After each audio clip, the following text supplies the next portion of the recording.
fois le symptôme de trop, d'une certaine manière, c'est-à-dire que c'est le moment où ça devient insupportable, et en même temps ça montre qu'à tous les niveaux de la société, c'est quelque chose qui est diffus et qui se pratique. Ces premiers propos, juste après les premières insultes, ont été longs à émerger, parce qu'elle a réagi tout de suite, Sommes-nous racistes? Il y a des propos tout à fait définitifs oui. et très clairs avec la personnalité qu'on lui connaît. La France est raciste. Mais avant que ça devienne, si vous voulez, une sorte de débat national, il a fallu quand même Quoi, vous le saviez pas? De laps de temps. Juste, est-ce que vous saviez pas que vous étiez raciste? Aujourd'hui, on s'interroge alors, sur... Molière, qu'est-ce qui t'arrive?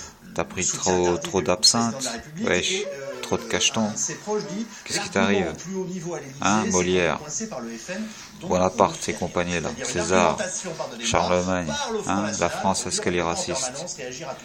Oui, elle est raciste. Donc, est-ce que la démocratie est raciste? Oui, elle est raciste.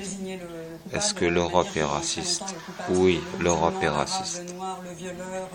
Est-ce que le tribunal de la Haye est raciste? Oui, le tribunal de la Haye est raciste. Est-ce que le ministère de la France est raciste? Oui, elle est raciste. Est-ce que Bruxelles est raciste? Il n'y a même pas besoin de répondre. Bruxelles, ah, c'est Merkel, c'est le 5e Reich, ok. On met des blacks un peu à droite à gauche pour rassurer les blacks. On mettra un japonais pour rassurer les japonais pour Fukushima. On mettra un haïtien pour rassurer Tahiti et sa misère de malheur. On mettra un mongolien pour montrer une pub sur Google, mongol. On mettra un américain, etc. De toute façon, les Américains, c'est les pires. Alors, sommes-nous les plus gros racistes? La réponse est non. Nous ne sommes pas les plus gros racistes. Mais oui, nous sommes racistes. Rosenbach. Une tribune forte, il a utilisé des mots, beaucoup de mots très très forts. Moi, je n'aurais pas convoqué la colonisation et l'esclavage dans ce débat-là, mais la tribune... Je veux voir la gueule du présentateur parce que lui, il est raciste et je le sais, je le sens. C'est pas seulement qu'il y a la pression du Front National et les rêves. Je me plante rarement. Alors, c'est un peu compliqué ce que je vais dire, mais je crois aussi qu'il y a une forme un procès de l'antiracisme, qui est très courant, qu'on entend partout, un procès même de l'anti-xénophobie, qui est extrêmement toxique et pervers. J'en ai fait l'expérience l'autre jour, sur ce plateau, pour n'avoir pas lapidé la jeune Leonarda, j'ai reçu des courriers épouvantables. Et le procès est le suivant. Si vous défendez Leonarda, si vous combattez la réalité qui est que ce que vivent les Français des milieux populaires. Écoutez bien ce qu'il dit. Vous trahissez le peuple français, vous êtes insensible à la souffrance des Français de France. Vous, les bobos des beaux quartiers... On oppose des souffrances. Voilà. Vous, les bobos des beaux quartiers, évidemment, vous n'êtes pas gênés par le voisinage avec les travailleurs immigrés, donc c'est facile pour vous deux, etc. Et c'est un truc qu'on entend aussi bien dans le langage de la rue, qu'on entend aussi dans des travaux savants.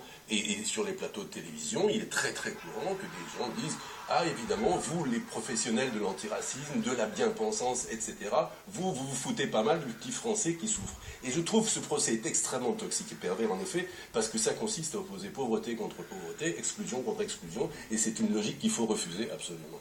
Bravo, félicitations. Oui, c'est faux. C'est faux, bien sûr qu'il faut déconstruire déconstruire l'idée. Alors l'idée qui est, mais c'est compliqué parce que alors je vais encore faire quelques amis qui vont m'écrire. Lorsque vous regardez le sondage, toujours le même, il est absolument passionnant, on devrait l'enseigner dans les écoles. Lorsqu'on demande aux gens, oui, je crois que c'est 70% ou quelque chose comme ça. Est-ce qu'ils sont de plus en plus nombreux? C'est encore plus massivement oui. Et il y a une question qui est extrêmement dangereuse, c'est est-ce que le fait qu'il y ait trop d'immigrés a une influence négative et rend la vie plus difficile pour des gens comme vous? 70%.